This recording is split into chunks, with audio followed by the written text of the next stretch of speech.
ಚಂದಾಗಿ ಮಾಡ್ಬೇಕು ನೀನು. ಅದು ಇದ್ರಾಗ ಬರೋದಲ್ಲ, ಅದು ಟಿವಿಯಾಗ ಬರೋದೈತಿ ಈಗ.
ವರ್ಷದ ಇತಿಹಾಸ ಇದೆ ಇದಕ್ಕೆ.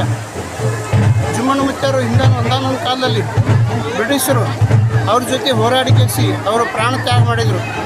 ಅಂದಿನಿಂದ ಇಲ್ಲಿವರೆಗೂ ಸುಮಾರು 300 ವರ್ಷ ಆಯಿತು. ಪ್ರತಿ 3 ವರ್ಷಕ್ಕೊಂದ್ಸಲ ಇದನ್ನು ಈರ್ಗಾರ ಹಬ್ಬ ಅಂಥೇಳಿ ಬಡಿಗೆ ಹಬ್ಬ ಅಂಥೇಳಿ ಮಾಡ್ತಾ ಬಂದೀವಿ ನಾವು. ಮೊನ್ನೆ ಸಲ ಸ್ವಲ್ಪ ಕೊರೋನಾ ಅದು ಉದ್ದೇಶದ ಪ್ರಯುಕ್ತವಾಗಿ 5ನೇ ವರ್ಷಕ್ಕಾಗೈತಿದ್ದು. ಇದು ಕರ್ನಾಟಕದ ಮೂಲೆಯಲ್ಲಿ ಎಲ್ಲಿ ಇಲ್ಲ. ನಮ್ಮ ಭಾರತ ದೇಶದಲ್ಲಿ ಕರ್ನಾಟಕ ತಗೋರಿ ನೀವು, ಕರ್ನಾಟಕದೊಳಗೆ ಅದು ವಿಜಯಪುರ ಜಿಲ್ಲೆ ಮುದ್ದೇಬಿಹಾಳ ತಾಲೂಕು ಕೌಡಿಮಟ್ಟಿಯೊಳಗೆ ಮಾತ್ರ ಐತಿದ್ದು ಈ ಹಬ್ಬ ಇಲ್ಲ. ಸುಮಾರು 500 ಬಡಿಗೆಗಳನ್ನು ಕಟ್ಕೊಂಡು ಬರ್ತಾರೆ ಕುಂಟೋಜಿ ಮನೆಯವರು. ಅದು ಭಾಳ ನೇಮ ನೀತಿಯಿಂದ ಕಟ್ಕೊಂಡು ಬರ್ತಾರೆ. ಇದು 3 ವರ್ಷಕ್ಕೊಂದ್ಸಲ ಮಾಡ್ಕೊತ ಬಂದೀವಿ.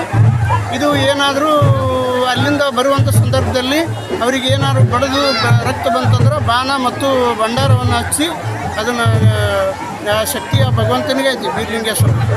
ಸುಮಾರು ಎಷ್ಟು ವರ್ಷಗಳ ಕಾಲ ಆಯ್ತು ರೀ? 300 ವರ್ಷದಿಂದ ಇದು ನಡ್ಕೊಂತ 300 ವರ್ಷಗಳ ಕಾಲ ಆಯಿತು. ಈ ಜಾತ್ರೆ ನೆರವೇರತೈತಿ. ಬಡಿಗೆ ಹಬ್ಬ ಆಡೋ ಸಂದರ್ಭದಲ್ಲಿ ಊರಲ್ಲಿ ಮೆರವಣಿಗೆ ಮಾಡ್ಕೊಂಬರುವಂಥ ಸಂದರ್ಭದಲ್ಲಿ ಬಡಿಗೆ ಆಡೋರಿಗೆ ಆಯ್ತು ಅಥವಾ ಯಾರ್ಯಾದ್ರಿಗೆ ಗಾಯ ಆದರೆ ಏನು ಮಾಡ್ತಿರ್ತಾವೆ? ಅದಕ್ಕೆ ನಾವು ಬಾಣ ಮತ್ತು ಭಂಡಾರ ಹಚ್ತೀವಿ. ಬಾಣ ಭಂಡಾರ ಅದು ನಮ್ಮ ಮನೆ ಹೆಣ್ಮಕ್ಳು. ಯಾವ ಮನೆ ಹೆಣ್ಮಕ್ಳು ರೀ? ಪೂಜಾರ ಮನೆ ಹೆಣ್ಮಕ್ಳು, ಕುಟುಂಬಸ್ಥರು ಪೂಜಾರಿ.